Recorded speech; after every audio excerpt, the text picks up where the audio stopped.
Great. Good morning, everybody. Pleasure to be with you virtually. My name is Paul Herman, and I'm talking to you today from Europe, so nearby, only one time zone away. And I'm delighted to be part of this conversation with sustainable brands in Turkey, as I have presented and been part of the community of sustainable brands that began in the US, in California, for more than 10 years. So today we're going to talk about the human factor as a multiplier. And the human factor means you and me and all the people we deal with at work. And as Simon just pointed out, in society, potentially with governments, also with NGOs. I used to work at Ashoka, which funded social entrepreneurs in many countries around the world, including Turkey. So if you know Julia Demarcan, she has helped lead an empowerment of social entrepreneurs in Turkey. So I encourage you to check out Ashoka. So we're going to dig into today is how to understand your employee value, how to multiply your employee value. And that may mean stepping outside the boundaries of your organization. So let's see if we can flip the slides effectively here. And so because I'm a registered investment advisor, I need to show you these slides here so that the lawyers are happy and the regulators are happy. And remember, everything we talk about, if it relates to investing, is for education, because the past will not be like the future. And if you want to learn more about some of these topics, I've written the book on the left. It's now 13 years old, a teenager. And the book on the right is called The Global Handbook of Impact Investing. And so that book is bigger than War and Peace, and there's more peace than war. And it includes things like human capital investing, which we're going to talk about today. So I authored that chapter, and I was a co-editor of the book with 50 authors around the world. And as you can see, the value of people in impact investing is right there in part 2, with chapters on human capital and how to value it. Several companies have attempted this, several in India, in gender lens investing, inclusive investing and diversity, and even sustainable retirement plans, which may apply in different countries around the world. And then if you're interested in other sustainable investing books, including about the climate, Bill Gates has written books on avoiding a climate disaster. Janine Firpo has written about activating your money. The Wharton School Press is published. That's my alumni. I'm an alumnus of Wharton School, Making Money Moral. Alex Edmonds has written a lot about human capital in his book, Grow the Pie. And then you may know Kate Raworth in the Sustainable Brands community about donut economics, which means thinking about people and planet and trust. So today, what are the 3 lessons we want to learn? One is, in your business, in your organization, in your government entity, providing a compelling mission can be a multiplier effect. And so solving human, social, and environmental problems is motivating to people. People just don't come to work to get paid. People come to work to solve problems. And so selling solutions or providing solutions or working with other organizations to deliver those solutions is very fulfilling to people. So think about what the mission at work is and how that is embraced by your employees. A second message of today is that in doing that, communicating to your employees, but also to your investors, is essential, because human capital is a multiplier effect. We're going to show you quantitative evidence of that in just a few minutes. And that positive return on investment can lead to positive financial returns. And we've been working in this field for since 2006. So I'm going to be able to show you some quantitative evidence of that.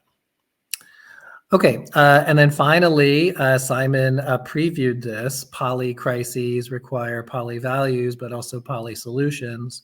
We talk about those at HIP Investor as multi-sector partnerships. And the 17 United Nations Sustainable Development Goals are a framework for solving those problems and working with partners across business, society, and government.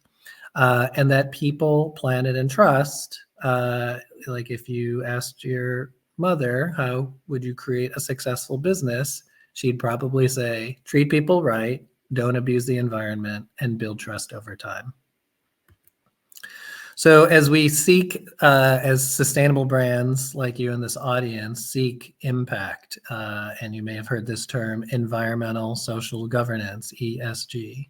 These are all about solving problems. So people come to work to help kids, to make the world better, to provide solutions in your home, on the road, where you grew up, and to take care of the environment. So we talk about human factor as a multiplier. So here is one chart to help demonstrate that. Higher impact portfolios can lead to higher returns.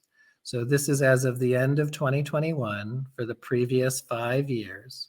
And you can see that the financial return of public companies around the world, this includes more than 100 companies from Turkey and 12,000 companies overall, is that the higher sustainability rating based on people, planet, and trust can lead to higher returns, and lesser or extractive behavior can lead to lower returns. Now remember, these are groups of companies. It's not a 100% relationship, but this is all possible. And this is at the most recent year end of 2022, because 2022 was a down financial year. You still see higher sustainability companies can make more money for investors, and lower sustainability companies can make less or even lose more. Okay, so there's some exciting technologies available today. These might be useful for your business. And so one of them is there's new satellites above the Earth that are circulating to measure the infrared heat of the buildings we live in, our homes, factories, and oceans. And so this is a picture of factories that are polluting rivers. And the reason why this is important to the human factor as a multiplier, when people see their environment being abused, they react and they congregate, and customers make choices about whether they want to support companies who are producing this pollution or rebel against them. And what's really fascinating now is this satellite infrared can read the heat of houses under the satellite. And those heat signatures can be overlaid on architecture plans and city planning plans so that you can tell our house is efficient or inefficient. And the scientists who pulled this together then translated all of these heat signatures into an average, after sampling 80,000 homes across Western Europe, of who's prepared to solve insulation problems and energy problems. And the early answer from this sample is Norway is more positioned for a world and contributing to a lower heated world. And the UK is worse positioned. A lot of water boilers and other inefficiencies in buildings. Okay, so I show you those images because they're super exciting and motivating you to turn something that seems difficult. Simon mentioned 25% of people care about climate. It can be more, and especially among young people, it's more who are active on social media. So when you talk about climate with humans, and again, to get human factors to be a multiplier, you need to talk in language everybody can understand. So this is a chart that shows that our global temperature can relate to our human body temperature.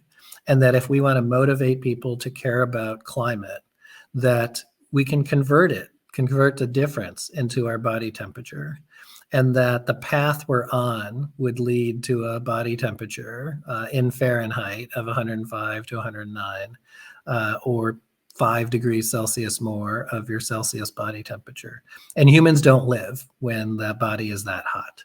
And even if we were to hit a 2 degree Celsius sustainable pathway that scientists say is the upper limit, that's still living with a fever in your everyday life. Okay, so Simon talked about the polycrises of our time. We talk about just the crises of our time. We have crises in health with ongoing lingering effects of COVID and obesity. We have crises in wealth about equal opportunity and pay. We have crises in the earth to solve the sustainability problems. We have crises in equality, gender inequality, racial inequality, religious inequality, and we have crises in trust. So in the next few minutes, I'll cover as much as possible, and these slides can be available for you to review later. So in your company, if you are a publicly listed company in the stock market, in the US, this ratio is now up to 90% of the value is intangible. That means that it's not on your financial statements. In Europe, this number is about 75%. And so this 90% of intangible value that your accountants don't necessarily count is measurable. There are things like employee retention and board diversity that are human capital metrics. And these metrics can be compared across companies. And while they're not on the financials, they can create financial value. Some of you may have heard CEOs say that people are our most important asset. Are they?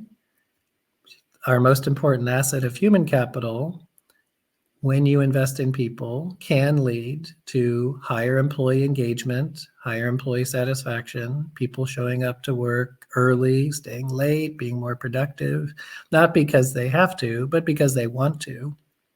Or people just being more creative because there's solutions that they want to bring to a wider group. And that can lead to well-being. That well-being needs to be managed with mental health and support. But does that lead to stronger financial returns? And the answer is yes. And this is a US chart for the S&P 500. And what this shows is the best companies to work for, as named by the Best Companies to Work Institute in California, when their public stocks are tracked over time. The blue line is much higher than the black line. At Hip Investor, we have a strategy like this as well, where we add in other sustainability factors about environment and trust. And we find similar results, that it outperforms over time. And then Alex Edmonds, whose book I talked about, Grow the Pie, he has shown that in multiple countries around the world, this can exist as well. Except in a few countries that have strong labor unions, these excess returns get shared more with employees and not fully with investors. So that's something to consider as you run your business or operate your organization is, will all the returns go to investors, or will some of them, or much of them, or all of them go to employees? That's a choice you can make. Now, diversity is different in different countries around the world. So in Turkey, diversity has a different look than in other countries around the world. But what we find is companies have a diversity policy, but they don't have diversity targets. And so this gap is important to everyday people in understanding, are you just talking about a future, or are you actually living that future? This is a S&P 500, so the 500 largest companies in the US stock exchange. This finds that though women are slightly more than half of the population, it's still the case where women working is less than half in those large companies. And that women on the board, while increasing, is still a low number. So these are things to consider in that if you want gender equality, And gender equality and gender pay equality is part of the new European Union taxonomy that companies with more than 40 million euro revenue will have to start reporting, or companies over 150 staff. And so the pay gap between men and women, which is being reported in the UK today and increasingly across the world, those are going to be required reporting for the European Union taxonomy and things like the CRSD and the SFDR. All right, so this trend towards human capital as a multiplier has attracted more assets, both for people and planet and trust. So you see those assets growing over time. And that the responsibility of companies to report on how they're being sustainable is tracked. We track more than 12,000 companies across 85 countries, including Turkey. So HIP Investor rates more than 105 companies in Turkey. And these ratings are based on people, human capital factors, planet, environmental factors, and trust. And so as we saw before, higher sustainability rating of companies can lead to higher financial returns, and lower sustainability rating can lead to lower returns. So here, just to give you a taste of the local companies, the Turkish companies on this list are publicly listed companies on the Turkish Stock Exchange. They are small, like Dogus or Energy, or mid-size, like Arçelik, and then these cap sizes are relative globally. So while Arçelik may be a large stock on the Turkish Stock Exchange, around the world, it's a mid-size. And then you have some micro caps as well. They cover multiple industries: banks, appliances, retailers, electricity, construction, the local branch distributor of soft drinks like Coca-Cola. And this is what if you want to learn more about how Turkish companies rank, you can come to the HIP Investor portal. And you can see in the top right-hand side, log into HIP Ratings portal. We offer a 14-day free trial. What this allows you to do is you can see to search not only by geography, like Turkey on the right-hand side, but by industry. And so you can create a peer group to compare yourselves to. When you click on a particular company, you'll see that it has different scores in these categories of health, wealth, earth, equality, and trust, as well as ratings of management practices for human capital and sustainability, and a estimated sustainability of the industry in products and services. And so each of these factors has a description, and what we focus on, these are all 0 to 100 ratings on the right-hand side. So it's not actual data, it's ratios of performance. And so 100 is higher and 0 is lower. And so what's important in human capital are things like job safety, especially for construction and other physical jobs, employee retention and employee satisfaction. Are employees happy? Are they staying, or are they leaving? That employees have access to the wealth, like we talked about, access to stock options, which varies by company. What's the level of their employee pay? How is the CEO being paid? These are all meaningful human capital metrics that if you don't know yet in your organization, you should get to know them, because they can drive value and they can affect employee morale and employee engagement. There are additional equality metrics, board diversity, the proportion of women managers, and the gender pay gap. And then depending on your company and country, LGBTQ rights are important for diversity, since LGBTQ can be 5 to 10% of the population. So I mentioned Coca-Cola. One of the comparisons of Coca-Cola and Pepsi products is that Coca-Cola products use more water. But one of the interesting things is they use 4 times more water, but the revenue of Coke is 100% drinks, whereas the revenue of Pepsi is 50% drinks. So there seems to be a higher water intensity. These are the types of comparisons that you can look at. All right, so as we wrap up, because we've dug into a wide variety of issues, all of which people react to viscerally, emotionally, one of the growth opportunities for your company can be what we call multi-sector solutions, working with nonprofits, with other businesses, with nonprofits, or with government.